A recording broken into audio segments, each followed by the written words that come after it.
Well, good afternoon. It's 2 p.m. on Thursday, April 2nd. Welcome to our webinar. We're going to give folks a few more minutes, just 2 minutes to log in.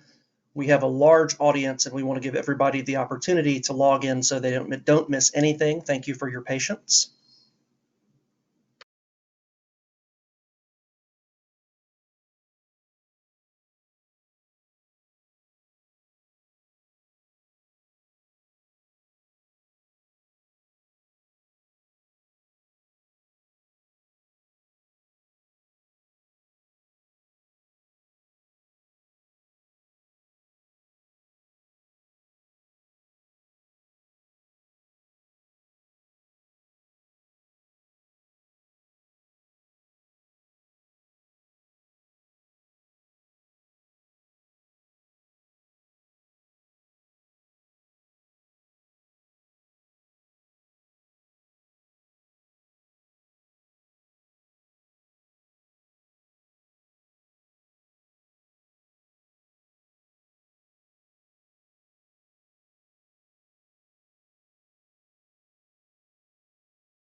Okay, good afternoon. Panelists, you are unmuted. And folks who have registered and are now attending the webinar, welcome. My name is David Hall. I am the firm manager here at Hall Benefits Law, and we'd like to welcome you to Going Viral, COVID-19's impact to employee benefits plans. I'd like to take the opportunity now to thank the Southeast Benefits Education Network for this opportunity to share our team's knowledge with this audience. As you will see, our team has been working tirelessly with clients and the plan sponsor and service provider community in general here in the benefits arena to respond to this current pandemic. And we thank you for your attendance and for your interest. On the previous slide, you saw reference to 3 articles that we have put out within the last couple of weeks that are specific to the pandemic and its impact on employee benefits legal compliance. Those 3 articles are available to you to download through the handouts section in your control panel. At this time, I'd like to go ahead and introduce you to our presenters. We have Scott Santerre, who is Senior Compliance Counsel here at Hall Benefits Law, Eric Schillinger, also Senior Compliance Counsel at Hall Benefits Law, and Ann Tyler Hall, our founding attorney and principal attorney here at Hall Benefits Law. We want to be a resource. Please submit your questions to admin@hallbenefitslaw.com or submit your questions through the question portal on your control panel. With that, I'm going to turn control of the screen and of the presentation over to Ann Tyler Hall, who will be giving a brief agenda introduction. Thank you, David. So there's a lot to talk about today.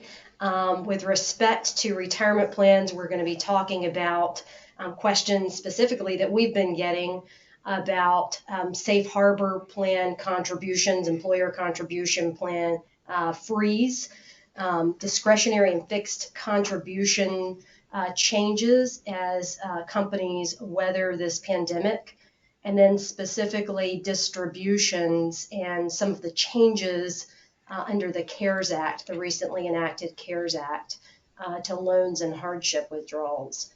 We're also going to be talking about health and welfare benefits and the impact of COVID-19 on coverage mandates, and specifically high deductible health plans, some guidance that we recently received from the IRS on coverage of COVID-19 testing and screening for high deductible health plans, and then a discussion around group health plan eligibility in the context of leaves of absence, layoffs, and furloughs. We've also been getting questions about telebenefits. That's become a popular tool for a lot of individuals interested in using a teledoctor. So we're going to talk about guidance related to telehealth, telebenefits, and then cafeteria plan guidance specifically around dependent care FSA changes. Finally, we're going to be discussing the HIPAA privacy rules and COVID-19 considerations. And then there are a litany of other health and welfare benefits issues that we'll touch on, including wellness programs, fringe benefits, and then recent guidance on tax-free student loan reimbursements. And then we'll wrap up today's discussion with a discussion around the impact of COVID-19 to executive compensation, more specifically, considerations for employers with annual incentive plans, equity compensation, and then the Section 409A, which all employers want to avoid non-compliance with, and we'll talk about the repercussions of non-compliance with Section 409A and considerations around separation from service and unforeseeable emergency distributions from executive compensation programs. So a lot to cover today. We're going to cover these items high level. We do encourage you to send us your questions. We want to be a resource, admin@hallbenefitslaw.com. And with that, we'll get started with and turn it over to Scott Santerre. Thank you, Ann Tyler, and thank you, David.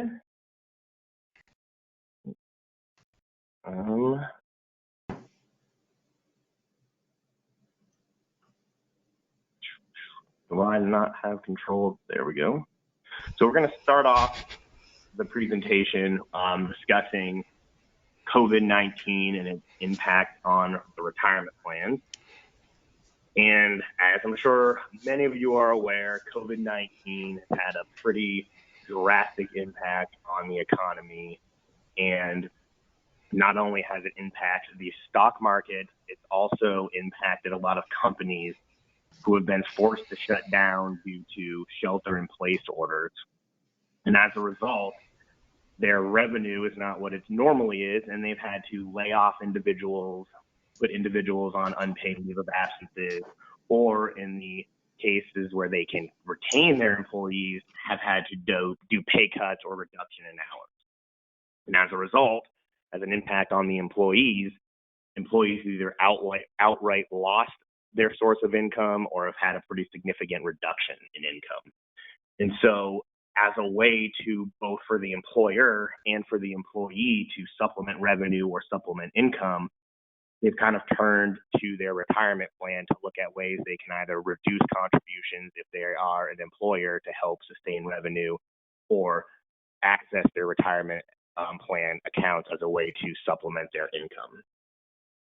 And some retirement plan considerations that come into play are, as I said, the reduction of benefits. Can an employer reduce the amount of contributions they're required to contribute to a plan to help weather this storm that COVID-19 has caused? Is there a way for an employee to get their money out of a plan? And what do employers need to consider if there are, distribution requests from an employee? And what if their plan doesn't provide for distributions? What do they need to do? There's also plan termination consideration. How does laying off an employee impact your retirement plan?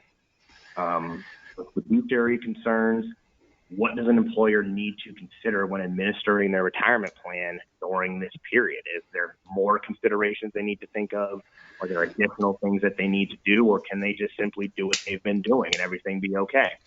And then finally, there's eligibility concerns. What happens when an employee is laid off or they're on a leave of absence, and then a few months or a year later, they're rehired or off the leave of absence? How do you account for their years of service in the plan, their accrual for benefits, things like that? Unfortunately, due to the time constraints we have and the litany of issues that are out there, we're not going to be able to cover all of these topics in this presentation. And the topics that we do cover, the reduction of benefits and distributions, will be at a very high level. So we encourage you to ask questions if you have any clarification questions on the topics we discussed today, or any of the topics that we don't discuss, and we will be coming out with a webinar later in the future that will hopefully touch on these additional concerns. So there are three types of contributions that an employer can make to a retirement plan. There is a safe harbor contribution, there's a non-safe harbor discretionary contribution, and there's a non-safe harbor fixed contribution. As I said earlier, a lot of employers are struggling financially and are looking for ways to cut back on their expenses, and one of those expenses is in the retirement plan.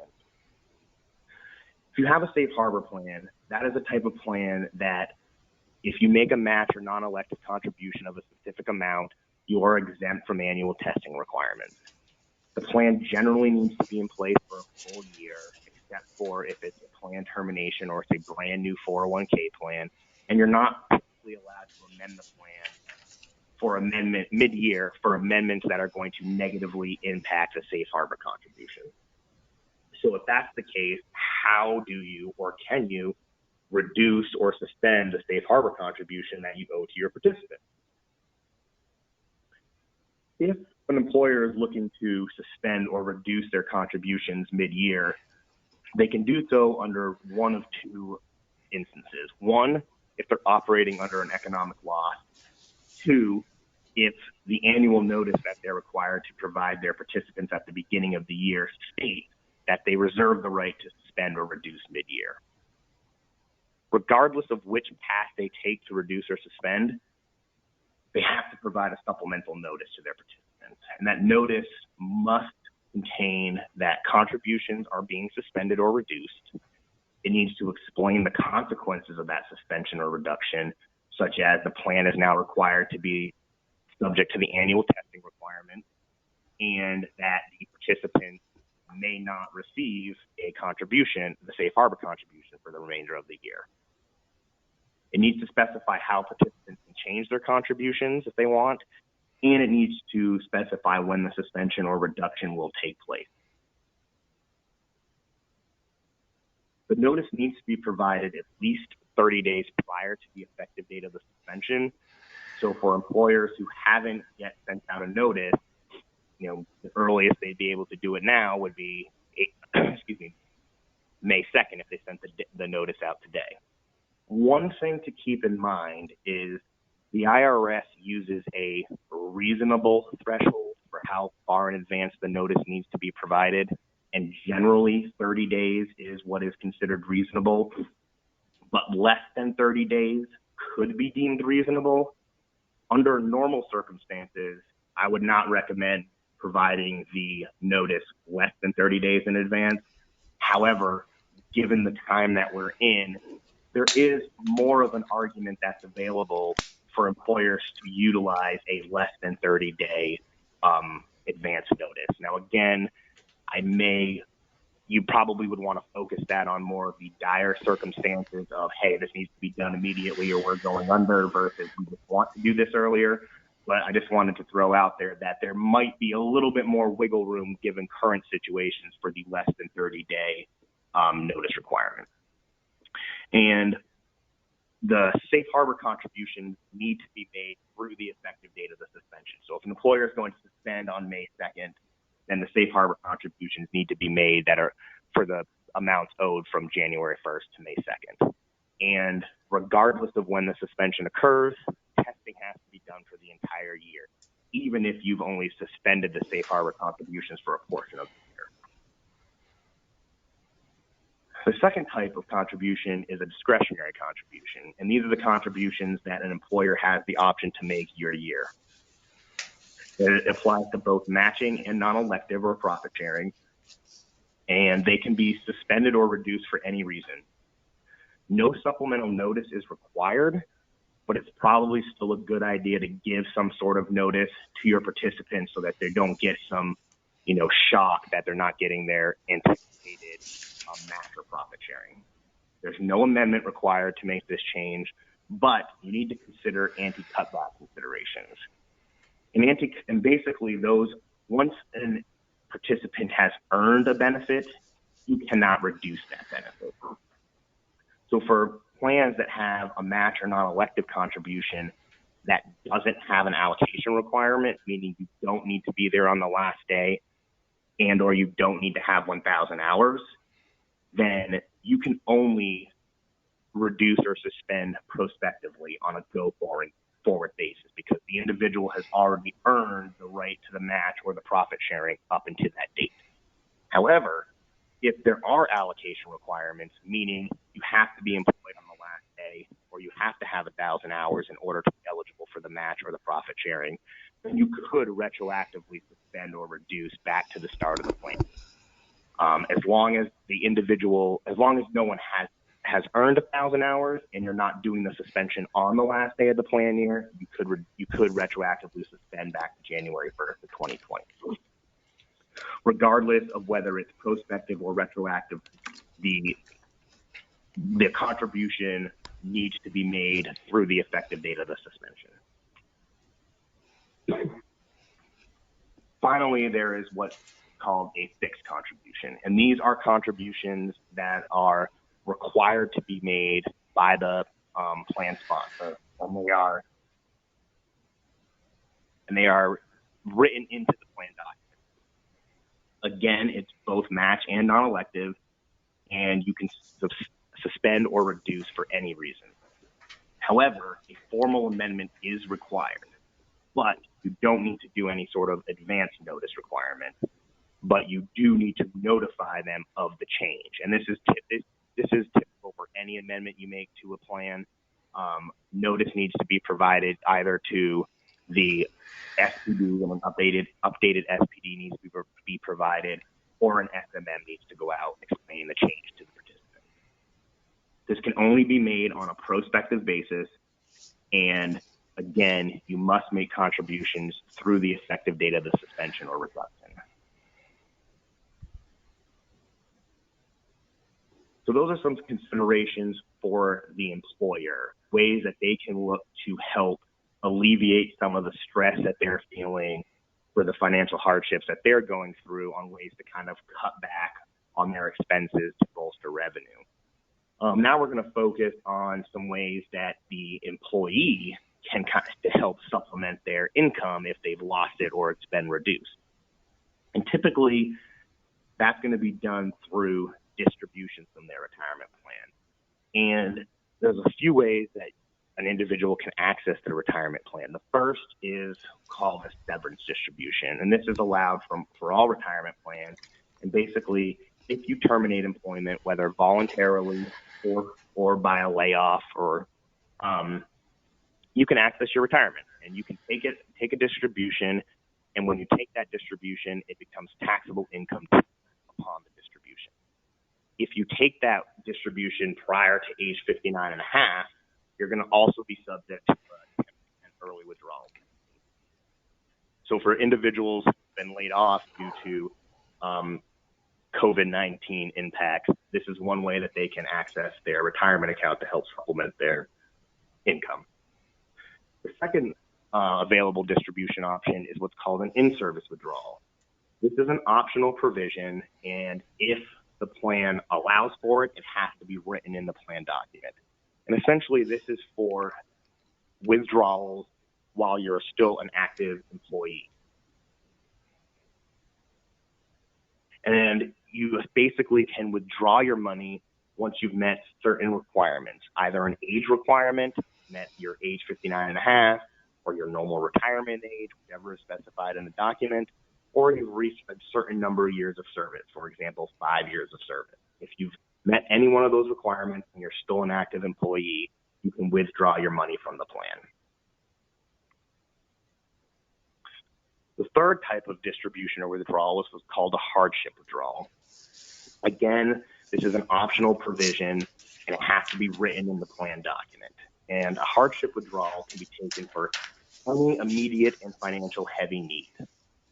There's two ways to determine an immediate and heavy financial need, and one is the safe harbor method, and essentially that is there's 6 IRS prescribed reasons that the IRS gives that meet immediate and heavy financial needs, and if it's for one of those 6 reasons, you're deemed to have met the hardship requirement.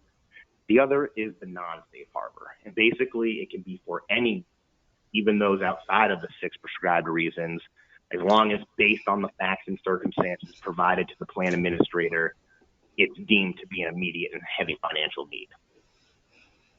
If you take a hardship, then it's taxable as income upon the distribution, and again, if it's taken before age 59 and a half, subject to the early withdrawal penalty. And then finally, there's loan. Again, an optional provision has to be written into the plan document, but unlike the other distributions that we've talked about, this one's a non-taxable distribution, and it's from your account, and you repay this over time. You pay it back to your account. In order for it to be considered non-taxable, it has to be for the lesser of $50,000 or 50% of the available account balance or $10,000. It needs to be repaid over 5 years. Other than if it's a principal residence loan, it can be repaid longer. And it has to be repaid in equal installments, at least quarterly. Failure to pay the loan in a timely manner results in the loan being defaulted and offset. If this occurs, that's when it becomes taxable as income to the individual, and they're going to incur the early distribution penalty. One thing to note is there is a way to avoid the early distribution penalty and the taxable, and it becoming taxable as income, and that's to roll that offset amount to an IRA or a qualified plan. There's 2 ways. The first way, the 60-day rollover, applies to 99% of the loan default and offset. And basically, if you default on your loan and it's offset, you've got 60 days to roll that offset amount to another IRA or qualified plan. The other option are for loans that default as a result of termination of employment. Most plans require that when you terminate employment, your loan becomes due in full on the date of your severance. And the reason for that is because most plan loans require you to repay your plan loan through payroll deduction. When you're not employed, you no longer can make those payments through payment deductions. And therefore, your loan will default and will get offset. If it gets offset due to that, due to termination of your severance of employment, then you have until the end of your tax filing deadline plus extension in order to roll that over to an IRA or another qualified plan in order to avoid taxation. As a result of the coronavirus, Trump has signed the Coronavirus Aid, Relief, Economic Security Act, the CARES Act, effective March 27th of 2020.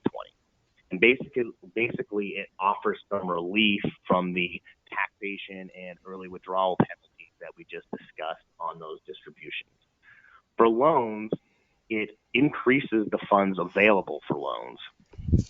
It increases it from $50,000 or 50% of the account balance to $100,000 or 100% of the account balance taken for loans taken within 180 days of the enactment. So 180 days from March 27th, which I think is roughly September 30th. It also delays loan repayments through 2020 for qualified individuals. And qualified individuals are those diagnosed with coronavirus, whether it's the participant themselves or the dependent or spouse. Qualified individuals also anyone who has experienced adverse financial consequences as a result of the coronavirus, such as being quarantined, laid off, furloughed, reduction in hours or pay, unable to work due to lack of childcare, or the closure of a business. The CARES Act also provides some relief from the 10% early distribution penalty for up to the first $100,000 that a qualified individual takes. And a qualified individual is someone who's been impacted by coronavirus. You need to repay this amount back over a 3-year period, and the repayment can be done in a lump sum or a periodic payment. You also have the option to not repay the amount back, and if you choose that path, basically it will be included as taxable income ratably over the next 3 taxable years. So we've looked at some distribution considerations for the employee. Now we're going to turn and look at some distribution considerations for the employer. First, what if you don't currently offer in-service withdrawals? Well, if your plan doesn't offer in-service withdrawals, you can't allow participants to take an in-service withdrawal. Therefore, if someone requests it, you have to make sure that you're administering it according to the terms of the plan and not allow that withdrawal. If you want to amend the plan in order to allow that withdrawal, you can. You can allow the distributions now and just amend the plan before the end of the plan year. But one thing to keep in mind, though, is an in-service withdrawal is considered a protected benefit. And basically, once a protected benefit is added, it cannot be removed. Now, there's a little bit more nuance to that. We just don't have enough time to get into details of the protected benefit. But if you have any questions around those, please feel free to reach out to me. Second, what if the plan doesn't offer loans or hardships? And these are loans and hardships, general loans and hardships, not those related to the CARES Act. Again, like in-service withdrawals, if it's not allowed by the plan, the participants cannot take them. If you want to allow them, then you simply need to amend the plan before the end of the plan year. And unlike in-service withdrawals, these are not protected benefits. So you could add it for 2020 for your participants so they can get through the coronavirus crisis and then remove them effective for 2021 or 2022. Next, should you add the CARES Act provisions? Aside from the mandatory delay of loan repayments for 2020, the rest of the provisions are optional. So you don't need to allow the increase of loan amount. Should you? Is it if it's the right thing to do to allow higher amounts to your participants to withdraw? Is it better to allow them to take tax-free or tax-deferred withdrawals with no penalty? The other thing to keep in mind is these are pretty significant changes to the norm of retirement plans, and so and most retirement plans have some sort of record keeper or third-party administrator that helps administer these provisions, helps approve loans, and so you need to really work closely with your TPA or your record keeper to ensure that they can handle these increased provisions on a very, very short turnaround, and to make sure that they are approving them correctly and appropriately, because failure to administer your plan correctly could result in compliance issues, which down the road could result in disqualification of the plan or some sort of compliance penalty or contribution that you as a plan sponsor would owe. The other thing to keep in mind that we've seen some articles out there where some record keepers and TPAs are really giving their plan sponsors a very short turnaround time in order to elect these. We saw one TPA out there. Again, this CARES Act was enacted on March 27th. They required the sponsors to make a decision by March 31st, basically 2 business days, on whether or not they wanted to adopt the provisions of the CARES Act or not. So definitely need to work with your plan administrator to make sure that you understand what needs to be done, how it needs to be done, and the timing it needs to be done by. And then finally, do you need to look at your existing loan policy? Is it something you need to update? As I stated before, most loans are required to be paid upon your severance of employment.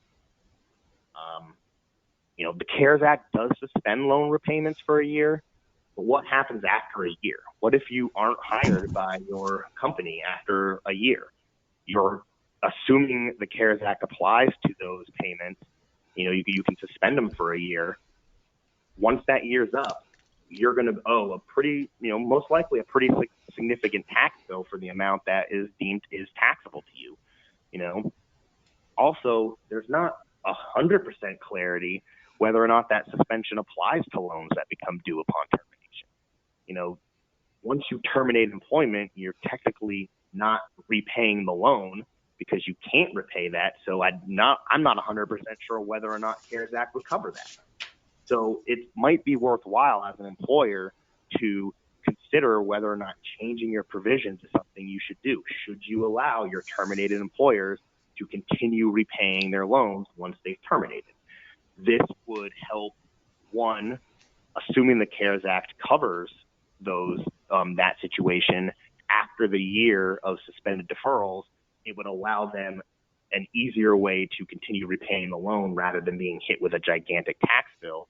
And two, repaying the loan while terminated arguably should squarely fall under the CARES Act and be covered for that suspended payment.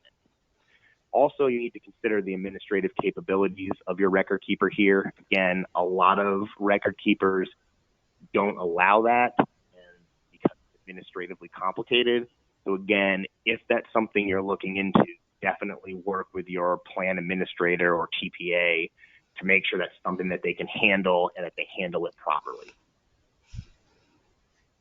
And that pretty much sums up the retirement issues. Again, a lot to cover, a lot of information, and unfortunately, we probably touched on a third at best. Please, if you have any questions, feel free to reach out to us, and I'd be happy to discuss anything I currently discussed in more detail and anything that I didn't in more detail. And with that, I will turn it over to Eric, who will talk about COVID-19 and health and welfare benefit impacts. Eric, take it away. Thank you, Scott.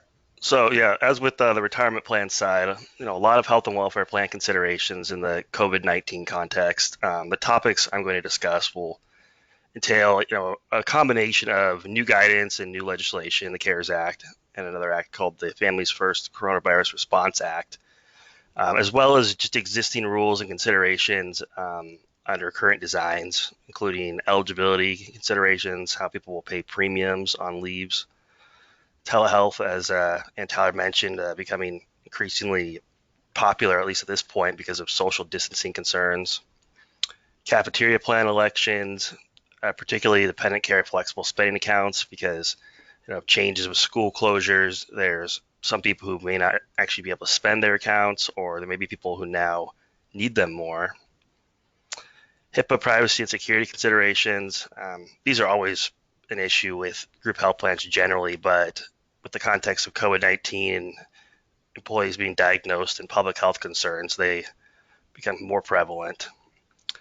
And then lastly, a variety of other considerations, employee assistance programs, other types of fringe benefits, etc. So I'll go through a number of those as well.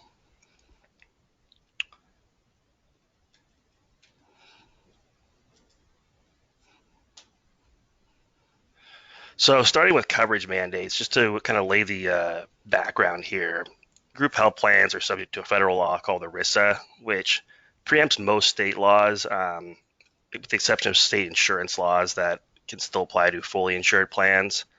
So for a self-funded group health plan, when you're looking at what's mandated in terms of coverage, you're looking at just the federal level. And in contrast to plans governed by state law, coverage mandates are pretty rare at the federal level. A big example is the Affordable Care Act requires coverage of preventive health services in network without cost sharing. Other than that, there's only a handful of others. And the fact that there are now new coverage mandates, which I'll talk about in the next couple slides, for COVID-19 testing is a pretty big deal, and it just shows how serious this pandemic is. So the first piece of legislation, and there's two, the Families First Coronavirus Response Act. The coverage mandate there is for FDA-approved in vitro diagnostic products for testing for coronavirus. This, again, is just for testing. It's not for treatment, although many plans will still cover a lot of treatment that relates to COVID-19. In terms of scope, it applies to most plans. There'll be a few exceptions for plans that are exempt from the Affordable Care Act, namely what are called accepted benefits, dental, vision, and retiree-only plans. But other than that, any other employer-sponsored major medical plan is going to have to comply with this requirement. So as part of this required coverage, basically it has to be first dollar, no cost sharing, no prior authorization requirements or other medical management.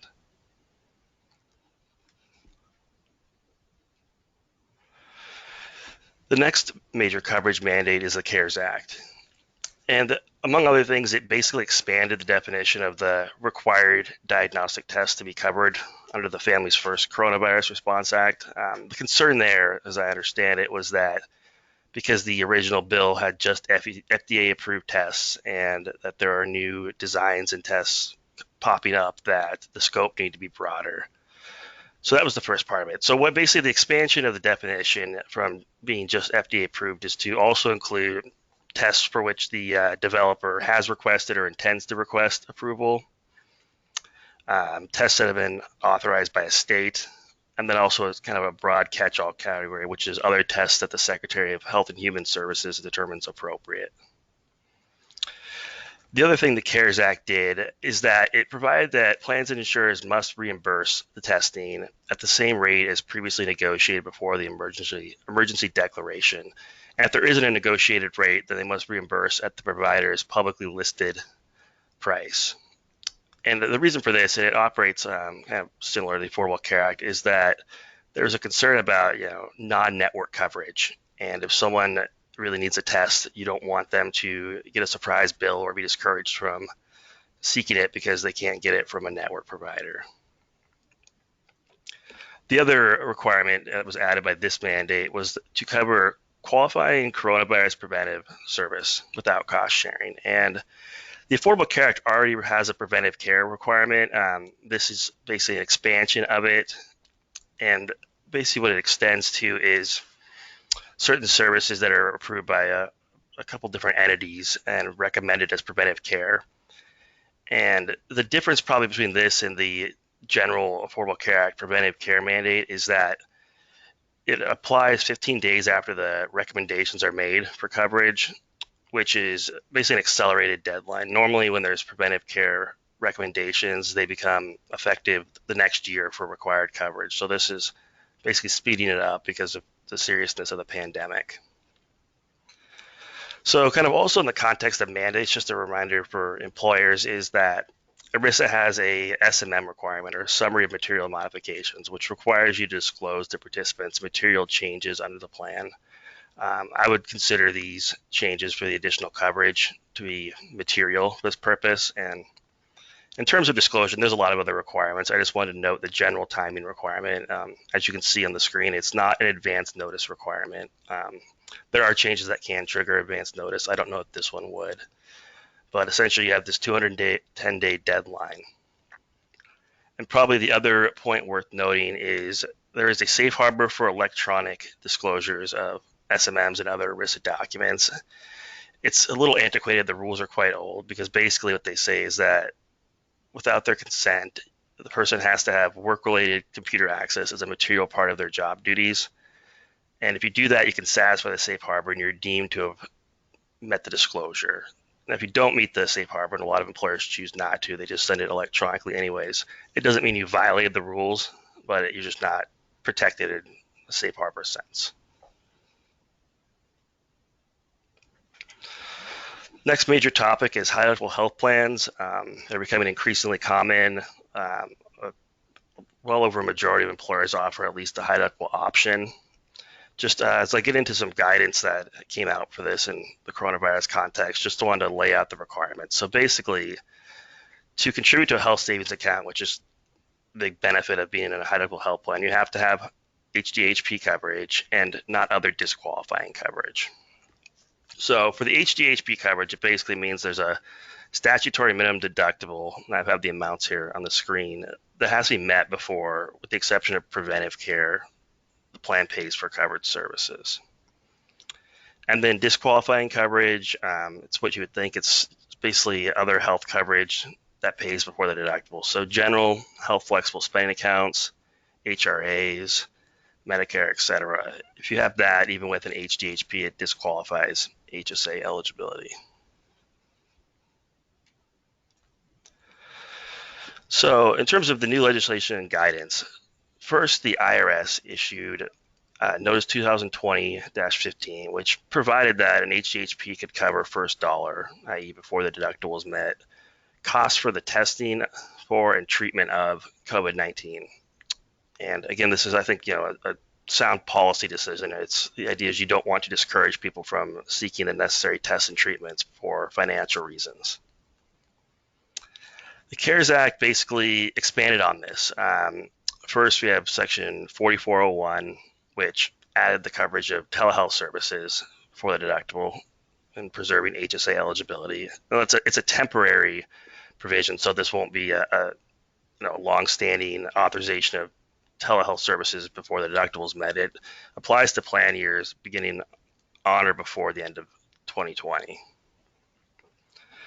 Another change, Section 4402, allows HSAs and health FSAs to pay for certain additional over-the-counter medical products without a prescription. The current ACA rule before this was amended required there to be a prescription for over-the-counter medications. I think, as I understand it, the policy reason behind this was for social distancing. And third, the HSAs are also allowed to pay basically directly to a primary care physician a monthly fee for this type of direct primary care practice, which is essentially a more of a remote type care, and it can also include telehealth. So again, a social distancing consideration. Like with the coverage mandates, another big consideration for this is the SMM requirement. If you're going to amend your health plan, in line with this guidance to cover additional services pre-deductible, that's probably a material modification and probably requires an SMM disclosure. Next topic, and this is a big one. So this is, of course, as we mentioned before, very high level. There's been a lot of discussion. We've gotten a lot of questions about sort of eligibility considerations due to layoffs, furloughs, leaves of absence. Just kind of as a general overview, there's events that can cause a loss of eligibility, termination of employment, reduction in hours. Normally they do. Some key exceptions are protected leaves like FMLA. And as I'll mention on the next slide, there was a expansion of FMLA under the CARES Act. And the other big consideration is the ACA employer mandate, which provides tax penalties for large employers that don't offer what's called minimum essential coverage to a sufficient number of full-time employees. And a person can still be considered a full-time employee when they're on leave.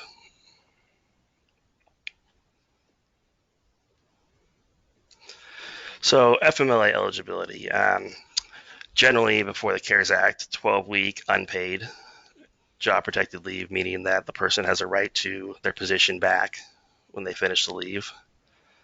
Normally, the employee must have worked about 12,050 hours during the prior 12-month period to be FMLA eligible.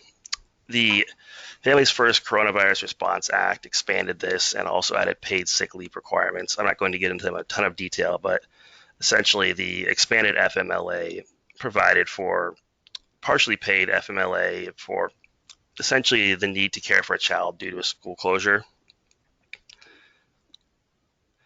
In terms of the benefits context and health plans, there's a few things that impact employers. One is that when someone's on FMLA, whether it's paid or unpaid, they have to be allowed to continue their health coverage.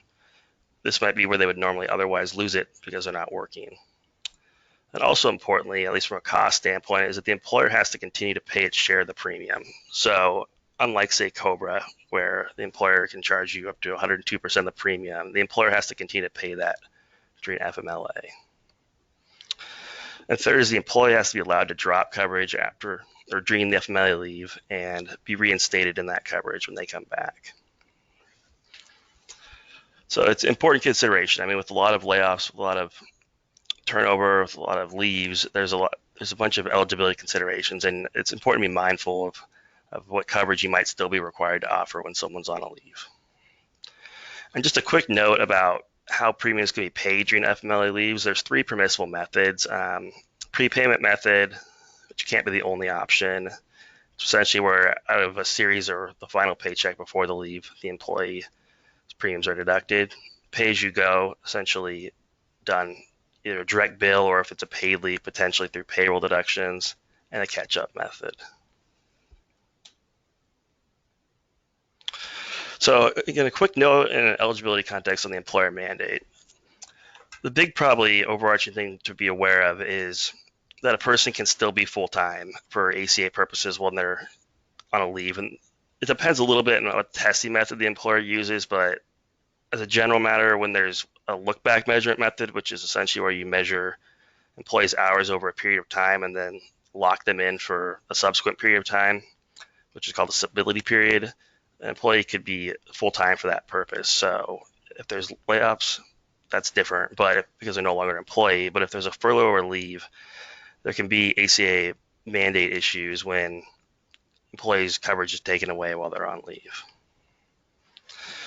The other probably important consideration is determining full-time status is done through measuring hours. And there are all sorts of complex rules for counting hours, but just one important one to point out is that even when an employee is not working, they can be credited with hours of service.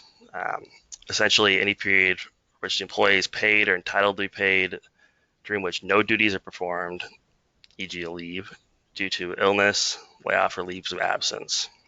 And there's actually, I won't get into them because they're a little complex, but there's special rules for crediting hours for FMLA and also some special rules for rehires that deal with basically, in the rehire context, if someone returns to work within a certain period of time, you may have to treat them as ongoing, meaning that you can't impose another waiting period without risking penalties. Some other eligibility issues, and just for time constraints, I'll kind of gloss over these. COBRA is obviously coming up a lot in terms of layoffs. Reductions of hours can both cause losses of coverage and entitle COBRA. The probably big consideration in the COVID-19 context is if employers are choosing to subsidize COBRA premiums and it's a self-funded plan, it probably needs to be done on the same basis for all employees, or at least not more favorably for highly compensated employees. For example, if there's an executive that the company is going to pay for their COBRA under a self-funded plan, it can create non-discrimination issues under the tax rules. The other big consideration is in providing more generous coverage, i.e. allowing someone to continue beyond what they would get under COBRA or beyond what they would get under FMLA. If you have an insured plan, you really need to run this by your carrier, because an insurance carrier could potentially refuse to provide it. And if you get in a situation where you promise that coverage to somebody and the carrier refuses it, you might be on the bill for self-funding it. And similarly, in the self-funded context, when you have a stop-loss carrier, which basically picks up your excess risk, you'll need their approval usually to provide this kind of coverage. Lastly, just to note, kind of, again, there's the ERISA disclosure requirements and that ERISA requirement to administer a plan in accordance with its terms. So if you're going to tinker with your eligibility, it may require a plan amendment. Telehealth benefits, as I mentioned earlier, becoming a hot topic with the social distancing concerns. Like other group health benefits, they're subject to ERISA. State licensing and other laws can impact telehealth benefits. I mention them because although they don't govern ERISA plans, employers that are trying to add telehealth may want to be aware of sort of state licensing and other laws just in terms of how they impact benefits. For example, some states have requirements that you can only be seen by an in-state physician. So if you're trying to get a telehealth visit from a doctor in another state, some states may not allow that. In terms of compliance, there's a ton of considerations. I just listed a few kind of big ones for telehealth that are worth noting. Again, we have the CARES Act that's now allowing, at least for the time being, first dollar coverage without a person losing HSA eligibility. You got the ACA rules.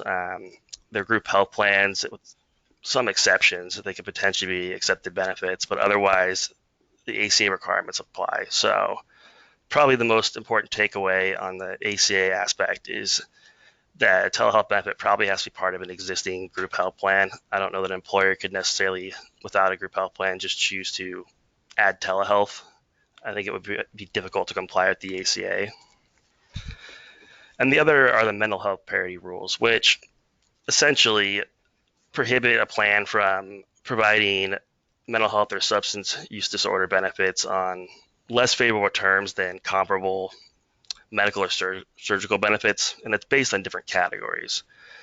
And I have seen this come up where there have been issues with telehealth benefits covering medical surgical more generously, for example, fewer visit limits or something like that versus mental health or substance use disorder benefits. So when you're adding telehealth, it's just one thing to be aware of.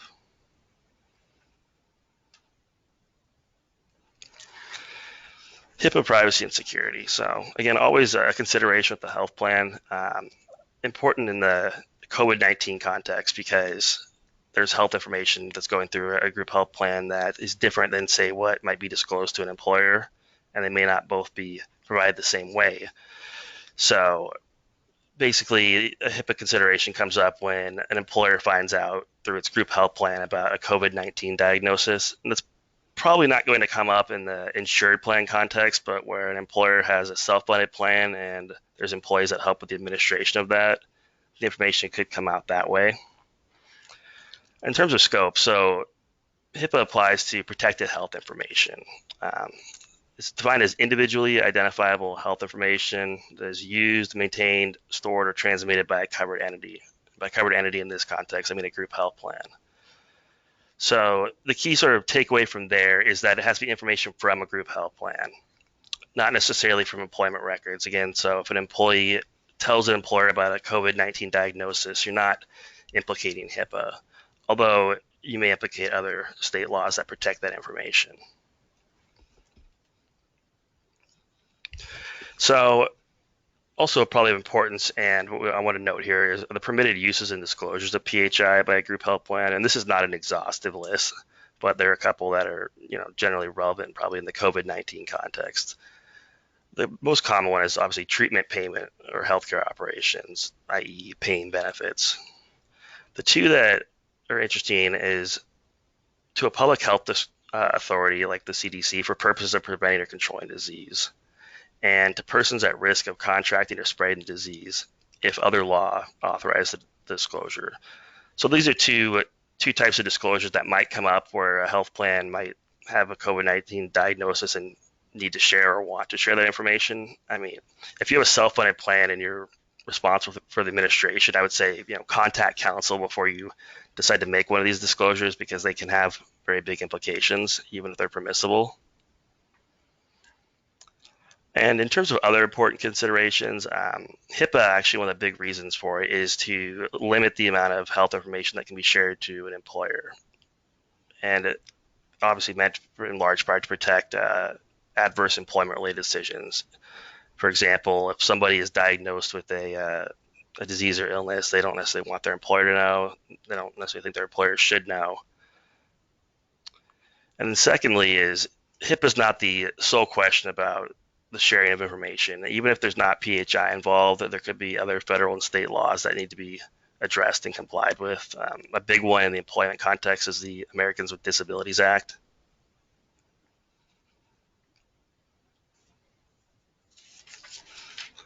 All right, cafeteria plan elections, and I'm going to go through these pretty quick because we're right into time constraints, but essentially these are rules about how you can pay for group health plan coverage or other benefits on a pre-tax basis, and they limit what you can change in the middle of the year for your elections.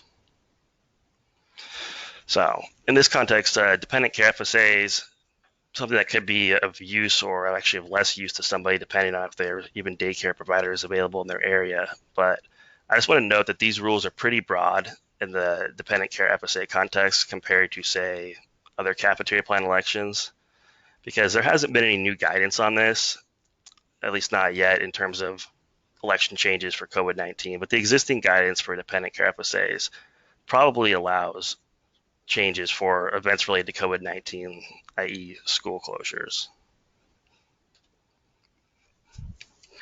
And lastly, I'll just go through, and I'll do this very quickly because I know Ann Tyler has some executive compensation items to discuss, or various other health and welfare considerations for COVID-19, disease management programs. They could be very useful for addressing at-risk participants. There's still other rules that apply to them, including HIPAA, wellness programs, useful for incentivizing healthy behavior or even just educational resources, also subject to HIPAA and other rules, including incentive limits.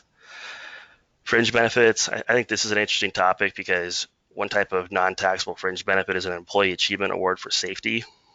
Now, there are a number of requirements for that, including that there must be a meaningful presentation, can't be cash, it has to be tangible personal property, etc. And also de minimis fringe benefits. Common examples are coffee mugs, but hand sanitizer, a very in-demand item, might also be in that category. And the last couple, leave sharing donation programs, I've seen these talked about as well. They essentially allow someone to donate their time without being taxed on it. I just gave one example here of a major disaster leave sharing program, which requires that the president have declared a national disaster under the Stafford Act, which hasn't happened with the exception of, I think, for a few states. And lastly, tax-free student loan reimbursements. Actually, I think this is a really cool change. There was already a non-taxable fringe benefit for education assistance, but the CARES Act expanded this to allow up to a certain amount of reimbursements for student loans. And on that note, I'll turn it over to Ann Tyler, who will wrap up our presentation and talk about executive compensation. Great. Thank you, Eric. I did just want to mention that we are going to be doing a follow-up webinar on April 30th to dive into some of these issues that we have had to gloss over, and then also to answer some specific questions that you, the listener, our clients and partners have posed to us in the coming weeks. But for this last session, we'll talk about some of the considerations of COVID-19 and its impact on executive compensation. Specifically, some company considerations if you offer annual incentive plans or equity awards, and then avoiding non-compliance with Code Section 409A as you have individuals who are furloughed on leaves of absence. And then withdrawals for unforeseeable emergency, looking at that 409A definition and making sure that that is adhered to if you allow for distributions. And then we're also going to talk through substitution concerns in the context of 409A. And then finally, plan terminations. If you're considering terminating your deferred compensation program, what are some considerations and restrictions around that? So diving in,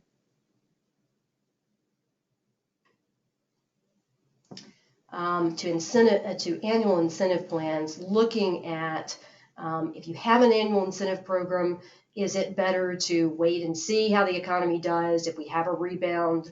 And as you look at making changes to an annual incentive plan, as an employer, considering also some of the disclosure requirements with respect to any of those changes, accounting implications, and maybe most importantly, employee morale. So those employees that you want to keep on through the pandemic and who may be participating in an annual incentive plan, is it the best approach to modify your annual incentive program at this point? Some specific considerations for full value awards, for instance, restricted stock. Obviously, those now with the depressed economy have a greatly diminished value. So something to consider for employers is maybe issuing additional awards so that the intended long-term incentive value is achieved. And then also consideration around granting cash settled units to ensure that the intended value of the award is realized by the executive. Just some considerations around full value awards. For appreciation awards, specifically stock options, stock appreciation awards, these may have lost value entirely. And so some considerations would be resetting those awards based on the current lower stock value. But some other considerations for companies is whether this resetting of awards might result in backlash from shareholders. And again, there are accounting and reporting requirement considerations. Also, with any of these awards, with the annual incentive program, with the full value awards, companies should consult counsel as they consider these changes, because we want to make sure that you accommodate any changes and conform those to any award agreements, any program documents, and of course, non-violation of Code Section 409A. So we strongly encourage you to consult counsel as you look at alternatives for your equity compensation and incentive compensation programs. Another alternative for appreciation awards is consideration around new awards based on the current lower share price. But this has some other considerations around that related to if the economy recovers, this approach might result in an unintended windfall for executives. And so companies should plan for that possibility when determining the number of supplemental awards to grant if this is the path chosen. So those are some company considerations as it pertains to equity awards, appreciation awards, annual incentive programs. And then we wanted to dive in specifically then to Code Section 409A, which governs deferred compensation, meaning compensation earned in one year and paid in a later year. And so Code Section 409A governs the time and form of payment of deferred compensation. And you can have this type of program, deferred compensation, even in severance programs and employment agreements. So this is the time to look at your universe of deferred compensation to make sure as an employer that you are accommodating any changes and the ripple effect that they will have on any other ancillary agreements that also include deferred compensation. Generally under Section 409A, the payment triggers are separation from service, and there are a litany of other, several other payment events. We're going to focus on separation from service and unforeseeable emergency in the context of COVID-19. And so one of the questions we've been getting is a leave of absence or furlough a separation from service? And just as background, Section 409A compliance is important because if you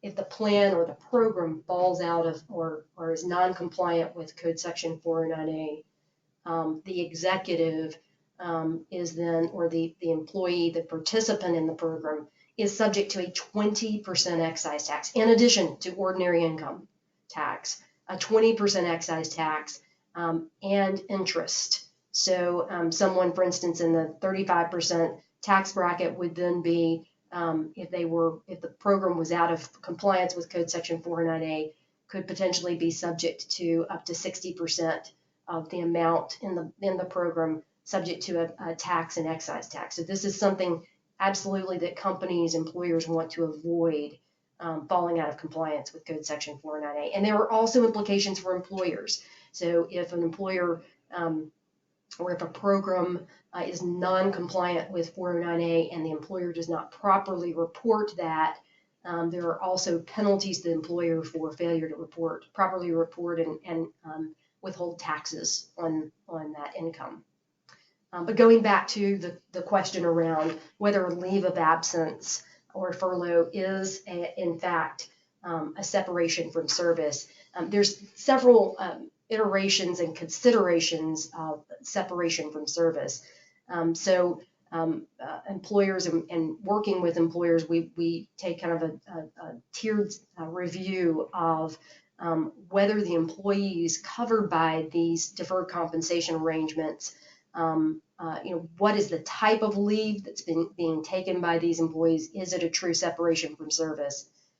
Including the leave start date, how the leave is treated for other purposes, for instance, state labor law, and then whether the employee has a right to reemployment. Those are key considerations for purposes of 409A and whether there's truly been a separation from service. Generally, the separation from service analysis under 409A is a facts and circumstances analysis, and it really centers around the question of whether it's reasonable to believe that no further service will be performed, including as an independent contractor. So if an executive is furloughed or on a leave of absence, but there is full intent that this individual will return to work after a period of time, then that is likely not a separation from service under Code Section 409A. As a as a metric, then a termination of employment is presumed, though, under 409A when the level of services by the employee is reduced to no more than 20% of the average services provided by that employee in the preceding 36-month period. So if the employee truly is let go, or the executive is let go, there's no anticipation that they'll return to employment. They are not working any hours with the company, with the organization. That likely is a termination or a separation from service under Code Section 409A. And just a reminder, there is no separation of service if an employee is on a bona fide leave of absence, and here defined as a reasonable expectation that the employee will return, and either the leave of absence doesn't exceed 6 months, or it exceeds 6 months, but the employee has a contractual or statutory right to reemployment. Once again, that would not be considered a separation from service under Code Section 409A. Some additional considerations: any employer act to vest, pay, or forfeit compensation under incentive compensation or executive compensation program must be done in accordance with the compensation plan or agreement, i.e. by action of the company's board or compensation committee. Very important for companies considering any changes or any tweaks to executive compensation or incentive compensation programs, to make certain that those changes are made in accordance with agreements, plan documents, participant communications. Again, that's why it's so important for companies to consult with counsel to ensure that they don't run afoul of any Code Section 409A issues, yes, but then also that they adhere to the terms of the plan or the agreement already existing, already in place.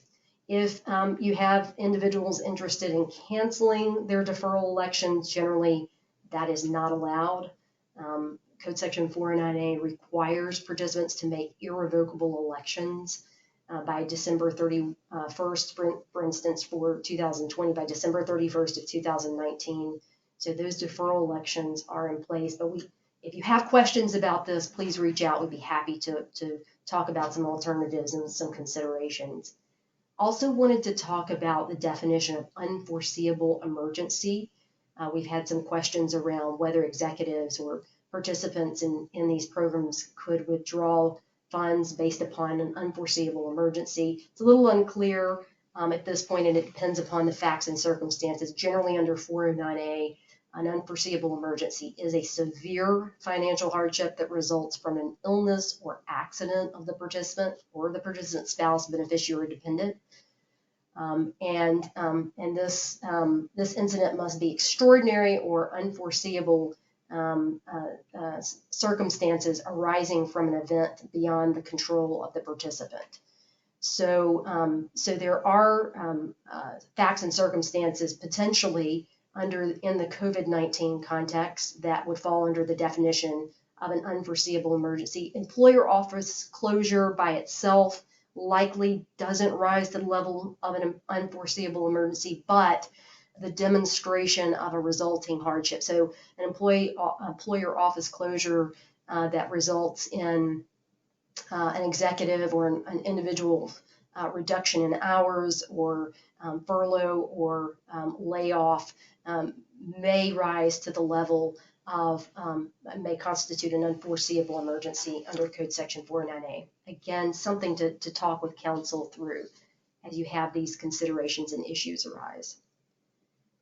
Finally, if you're a company and you're looking at terminating your incentive compensation program or deferred compensation plan, and it is subject to Code Section 409A, just a reminder that 409A precludes plan termination proximate to a downturn in the financial health of the employer. Additionally, distributions from any deferred compensation or 409A programs cannot be made within 12 months after termination. So distributions would be paused until months 13 through 24 after the termination date of the program.